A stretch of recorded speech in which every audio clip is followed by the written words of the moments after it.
महाराज जी, आप कथा क्षेत्र में कैसे आए? तरुण जी, इसकी बड़ी हमारे गांव में, जो मेरा पैतृक गांव है, वहाँ एक संत आया करते थे कथा करने के लिए, महामंडलेश्वर स्वामी महेशानंद जी महाराज। तो जब मैंने उनकी कथा सुनी तो कथा से ऐसा प्रेम भाव उद्रेक मन में प्रकट हुआ। मेरी अम्मा वहाँ रहती थी, तो अम्मा, बाबा कथा तो बहुत अच्छी कहते हैं, तो तुम्हें क्या करना? हमें अम्मा कथा तो हमें भी कहनी है। अरे उसके लिए बड़े तो हो जाओ। लेकिन बाबा कह रहे थे संस्कार बचपन से लगते हैं। बस ये साल 2 साल मतलब क्रम चला। पहली बार 8 वर्ष की उम्र में मैं वहां चला गया, गुरुकुल 8 वर्ष की उम्र में। लेकिन स्वास्थ्य और कुछ प्रतिकूलताओं के कारण वापस लौट के आना पड़ा। 10 वर्ष की अवस्था में भृगुक्षेत्र आश्रम गंगा के तट पर बिल्कुल एकदम निर्जन वन में, जैसे प्राचीन गुरुकुल होते थे, आज भी ऐसी स्थिति है। यानी किलोमीटरों तक वहां कोई गांव नहीं है, कोई बस्ती नहीं है। बिल्कुल एकांत में गंगा के पावन तट पर 700 बीघा भूमि में, अपनी भूमि में अन्न उगाया जाता, अपने यहाँ सब्जी की जाती, और सारे कार्य में जो गुरुकुल के विद्यार्थी हैं वो परिश्रम करते थे। परिश्रम तो बहुत होता था, बहुत परिश्रम किया। उसी समय से प्रातः 4 बजे प्रातः काल उठ करके जागरण, फिर गंगा लहरी करना, और उसके उपरांत वेद पाठ करना, दिनचर्या करना। नित्य भगवान शंकर का अभिषेक होता। उस समय हमारे गुरुदेव थे राजेश गुरुजी, छोटे गुरुजी, बड़े गुरुजी, दोनों एक ही नाम राशि थे। बड़ा उन्होंने संस्कार दिया, अनुशासन दिया। और ये ही अनुशासन आज हम जो भी चमक जीवन में देखते हैं, उस सब का कारण वही सब लोग हैं। उन सब लोगों का परिश्रम है, उस भूमि का, उन रसोइया का, उन गौओं का। अपने आप गौओं को गौचारण होता था, गौ का दुग्ध आपको मिलता था। तो वहां पर रह करके एक चरित्र निर्माण सीखा, योग सीखा।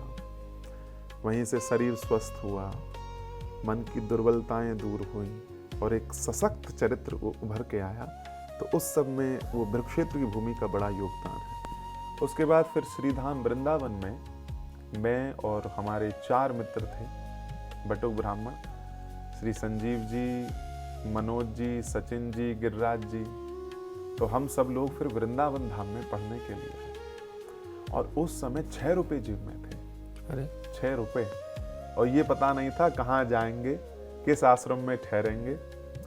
लेकिन सब लोगों ने वहाँ से, राजघाट एक जगह है, ट्रेन चलती है, चले गए। मेरे ख्याल से उस समय 14-15 वर्ष उम्र रही होगी।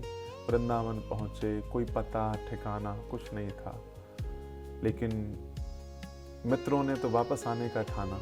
मैंने कहा अब तो बिहारी जी जैसे रखेंगे, यहीं रहना है। फिर वहाँ से भागवत का अध्ययन आरंभ हुआ।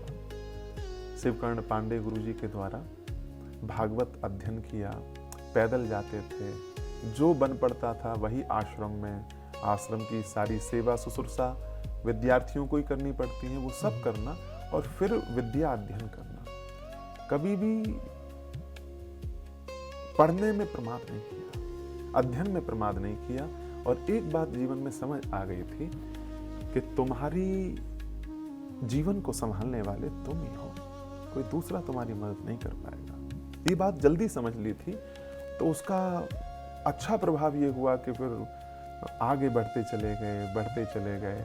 फिर आज ठाकुर जी की कृपा है, हजारों लोग जानते हैं और ये मानते हैं कि आचार्य जी ने जीवन में कुछ अच्छा बताया होगा। जिनसे भी संबंध बनाया, बिल्कुल परिवार जैसा। उनकी समस्या हमारी समस्या, उनकी प्रसन्नता हमारी प्रसन्नता। लोगों ने भी बहुत प्रेम दिया। लेकिन हाँ, एक समय बहुत संघर्ष जीवन में था। आज संघर्ष धीरे धीरे कम हो गया है, मेहनत बढ़ गई है। मेहनत बढ़ गई। मेहनत बहुत है। अब सबके लिए जीना है महाराज जी, तो मेहनत तो आपको बहुत जी करनी जी, पड़ेगी। वो अब हमें रहता नहीं है कि कोई भी सिंगल मिनट हमारी खाली जा सकती है। बिल्कुल। कई बार लोग शिकायत भी करते हैं कि आप नहीं आ पाते हमारे उत्सवों में, हमारी जगह। लेकिन आप सब मान लीजिए कि आप ही के लिए जीवन जी रहे हैं। जब भी अवसर होगा, मौका होगा, आपके पास आते रहेंगे। बाकी सारा जीवन हिंदू धर्म के लिए है।